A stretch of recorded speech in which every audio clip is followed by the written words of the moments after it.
A partir da diversificação ideológica, a partir daquelas duas matrizes ideológicas no campo da direita e no campo da esquerda, se deriva no campo da política, da sociedade e da economia 4 posições bem distintas que se pode classificar como extrema-direita, posições de centro, posições liberais e de extrema-esquerda.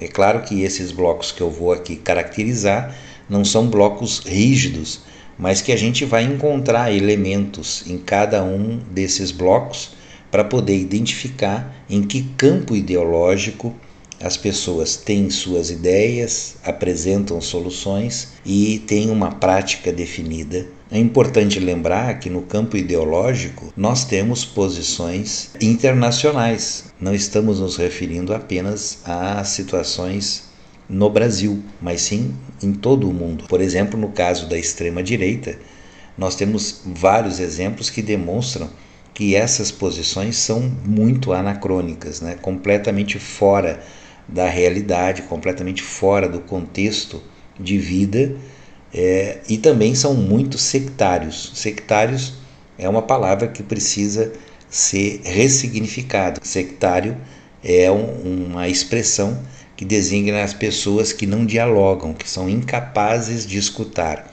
que são incapazes de trocar o seu posicionamento a partir de argumentação, e sim elas aceitam a verdade a partir de posições absolutas. Portanto, não há diálogo para essas pessoas.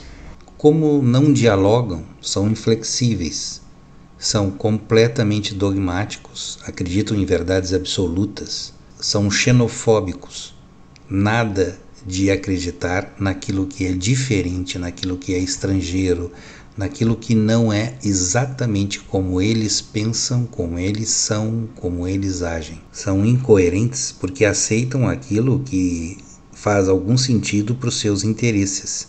Então, não há possibilidade de diálogo, porque acreditam em verdades absolutas e negam a ciência, a menos que a ciência defina em algum momento algo favorável aos seus interesses.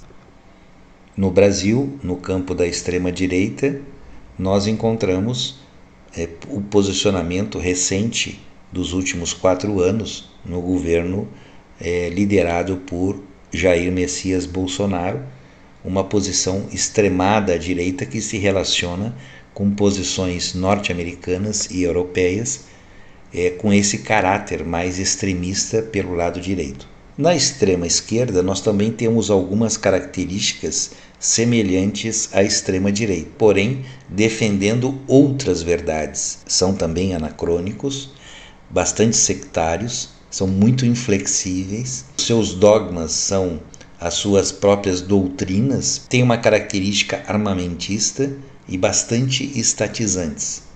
Então, são posições muito próximas da extrema direita, porém num sentido inverso, embora se observe a semelhança na forma de agir com ideias diferenciadas.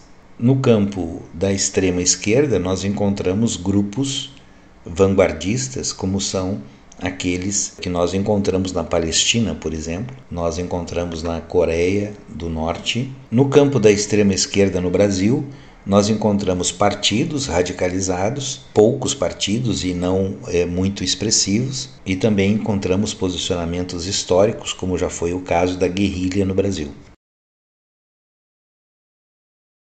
No campo do centro, digamos, aquilo que não é exatamente a extrema esquerda e também não é exatamente a extrema direita, nós encontramos grupamentos partidários, a visão centrista muito volúvel, uma posição que é facilmente convencida de uma ideia ou de outra, de oposição ou de situação, carece de uma identidade ideológica.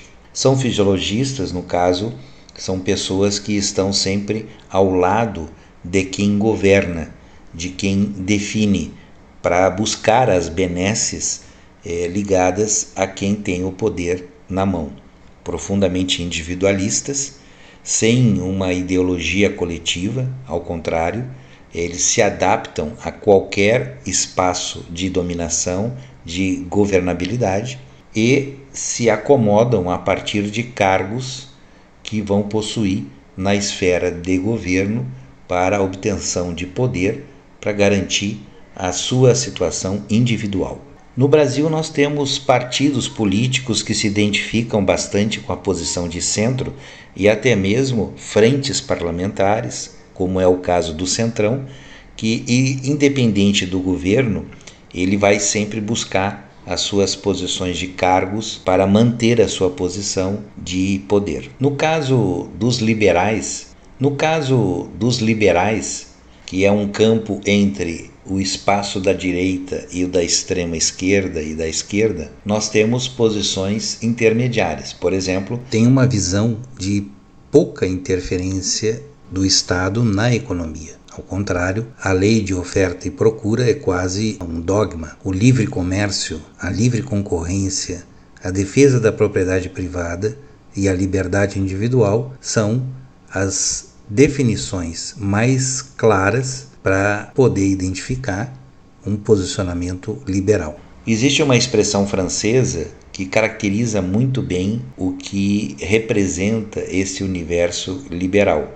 Tem, evidentemente, uma visão protecionista, possuem mais capacidade de diálogo, têm um comportamento mais moderado, são bem mais flexíveis, são mais estáveis, são coerentes com seus princípios, mas estão num campo de mediação entre o posicionamento de direita e um posicionamento de esquerda. Do ponto de vista político, a visão do liberalismo é bem constitucional e legalista, evidentemente pluripartidário, valoriza a sociedade civil, a visão de contrato, da distinção entre o público e o privado e valoriza muito a visão de progresso de uma sociedade. No Brasil, há uma certa dificuldade de identificar posicionamentos liberais. Há muitos que dizem ser liberais, mas na realidade o seu comportamento não é nada liberal.